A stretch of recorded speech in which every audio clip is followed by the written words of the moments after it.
Assalamu alaikum wa rahmatullahi wa barakatuh. Bismillahir Rahmanir Rahim.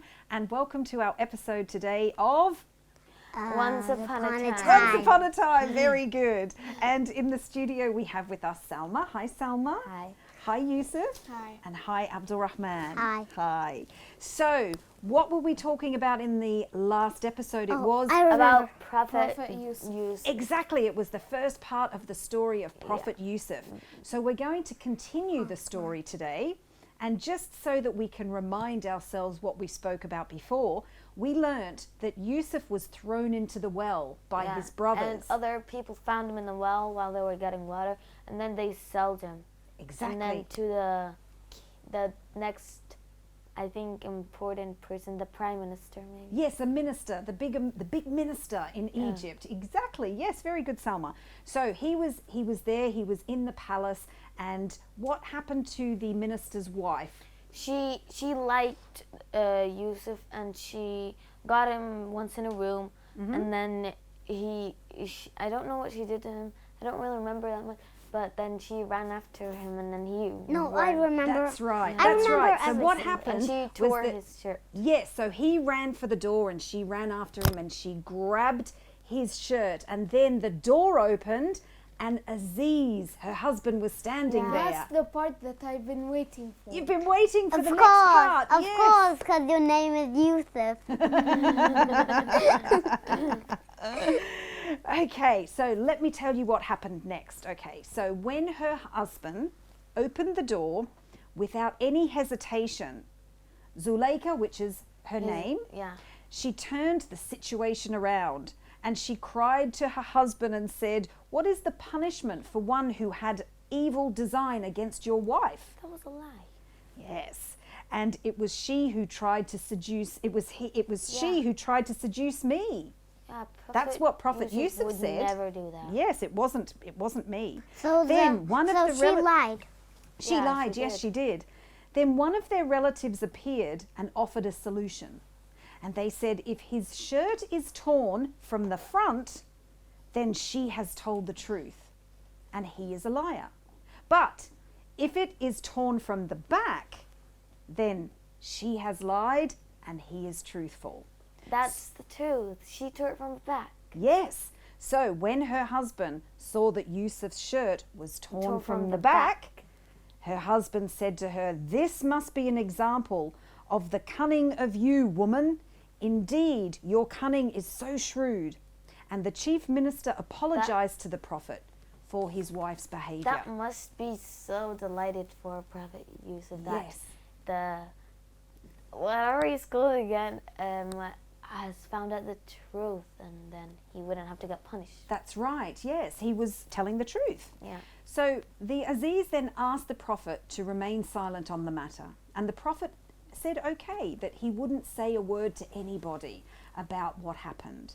But the news somehow spread around the town because everybody was talking about it. It was something that was very interesting and unique. Yes, Salma? How did it spread, to the whole town? How did it spread so fast? Well, it was the women, because the women were talking. The women in the palace and her friends, they all started talking. Zuleika's friend. Yes, so the wife's friends, yes. Zuleika's friends, they started to spread and talk about it. So when they started talking, they started making fun of his wife, okay, of the Aziz's Well, that wife. should be her punishment. That should be her punishment. And wherever she went, the women in town We're talking about asked her. themselves, Right. how could she desire a slave? Because Yusuf was a What do you mean slave. by desire? Want. Why be interested in him? Why like him? Okay. So why would she desire a slave of hers and put her reputation at risk? Yes, Yusuf. Did you mean slave? You mean the slavery when the people sell people? Yes, because they bought. Do you remember? They bought Yusuf in the market. Yes. So he was a slave. And so her reputation was now at risk and she couldn't bear it anymore. So she decided to teach all of them a lesson by showing how irresistible Prophet Yusuf was.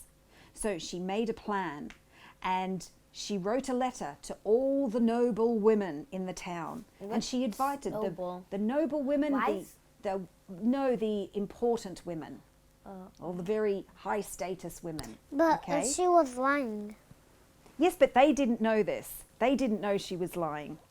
The town didn't know because they kept it quiet as a secret. So she invited all of them for lunch at the palace. And when the women arrived, there was a beautiful table before them with food and fruit. And she asked one of her maids to hand them all a knife to cut the fruit.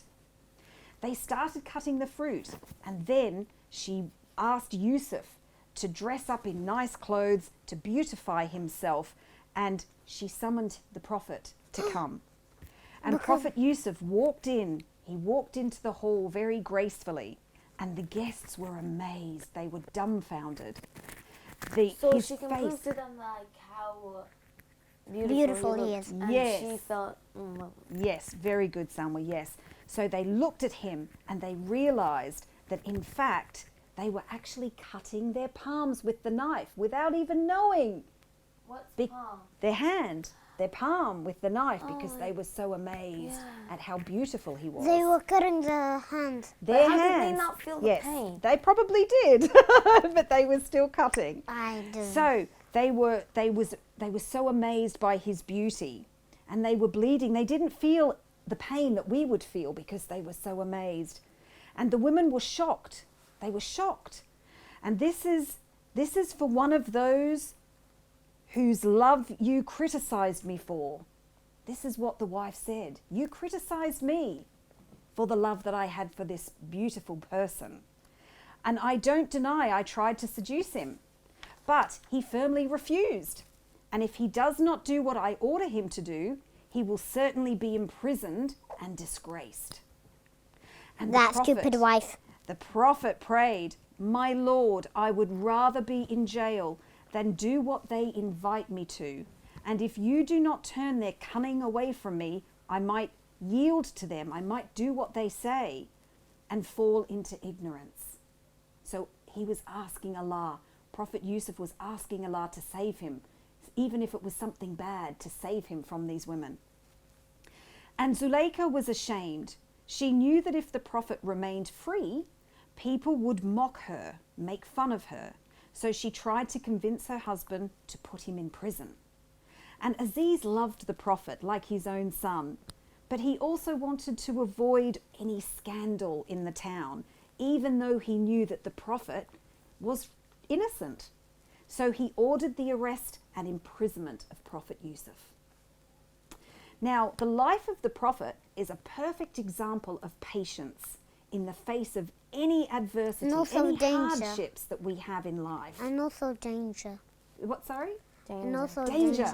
Yes. So we have to have patience in all situations, even in dangerous situations. We have to put our trust in Allah.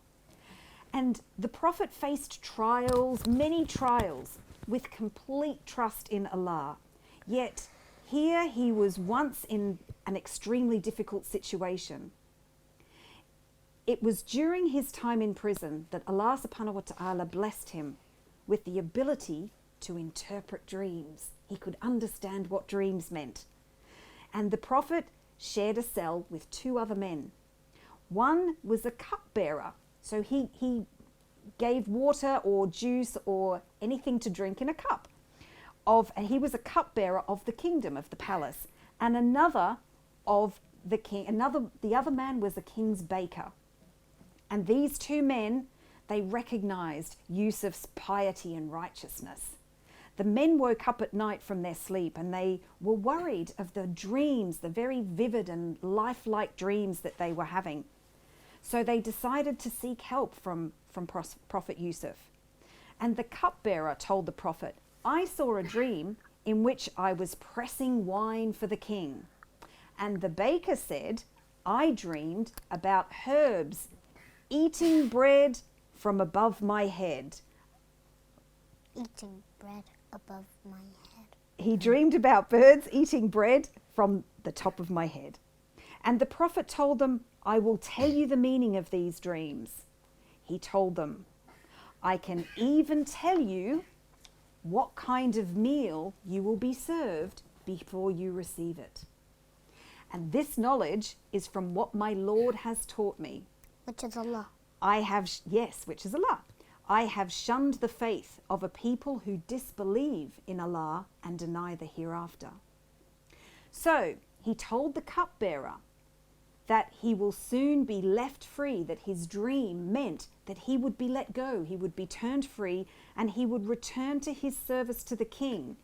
Then he called the cook, he called the baker, and told him, your dreams mean that you will be crucified soon. What's crucified? Crucified means hung on a cross. You know, you put they're But nailed it to a doesn't. cross. It doesn't. Okay. It doesn't. It's just, he was And- just a baker. And Doesn't know. Yusuf then requested that the cupbearer to remind the king about him, about Yusuf, to remind the king that Yusuf was in prison. And the man thanked him and promised that he will inform the king about the prophet. Like the prophet interpreted, the cupbearer soon returned to the king's service, but Shaitan made the cupbearer forget about Yusuf. He forgot about him, and the prophet remained in prison for a few more years. Yes, Abdurrahman. Why is the Shaitan like in a lot of, like, why is he in a lot of times he was in the Prophet's times? The Shaitan was in a lot. Well, Lots of Shaitan's times. with us all the time, and Shaitan was really testing the prophets because they were the ones that were delivering the message and trying to call all the people to Islam. So Shaitan was going to try even harder with them to try and get them to do wrong things or for people to think bad things about the prophets. He's the worst. So they were testing them a lot. Yes, the He's the Shaitan was worst. testing the prophets a lot, and so was Allah, and Allah always wins. So Yusuf stayed in prison for many more years, and it was during that time that the king of Egypt, the big pharaoh, he started to get strange dreams as well. And the king dreamed he was standing on the banks of the Nile River, and as he stood there, 7 big fat cows came out from the river. And this was followed by 7 lean, very small, skinny cows. And the 7 lean cows, the 7 big cows, the small cows, they swallowed the fat cows. This was in his dream. How? In his dream. And not the real. next dream, Whose dream? yes, just in his dream. Hey, And in- sometimes I get more than one dream. Like, Okay, yes, we all dream a bit. And the next dream, he saw 7 green ears of grain growing on the banks of the Nile. Then suddenly, they disappeared into the mud, and on the same spot grew 7 dry ears of grain. The king was shocked, and he woke up terrified. He didn't understand. So he summoned the priests and the ministers and asked them to tell him what the dream meant. "Don't worry, your majesty. It is just a nightmare," said one of them. "He is right, it is just a dream," said another. but They all arrived at the conclusion that these were just confused visions, and they did not know the interpretation of these dreams. And that there was nothing to worry about. They told the king there was nothing to worry about. It was then that the cupbearer remembered Prophet Yusuf and remembered that he was still in prison. What do you think happened next? I don't really know. You don't know. Good. Maybe he'll tell the king about him now. Maybe he will. or maybe he'll ask the king that Prophet Yusuf was locked in prison, and Prophet Yusuf is like a really good man. Yes. Is an innocent man. Innocent. Very he could good. help you like learn more from. Yes.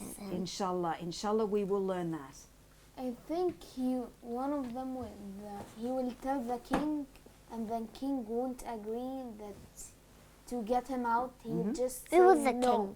king? He's a bad. Maybe. Who's the Let's king? see. Let's see in the Who's the next king? episode Who's when the we king? continue the story of Prophet Yusuf. So thanks for being with me today, and we'll see you in the next episode. Assalamu alaikum wa rahmatullahi wa barakatuh.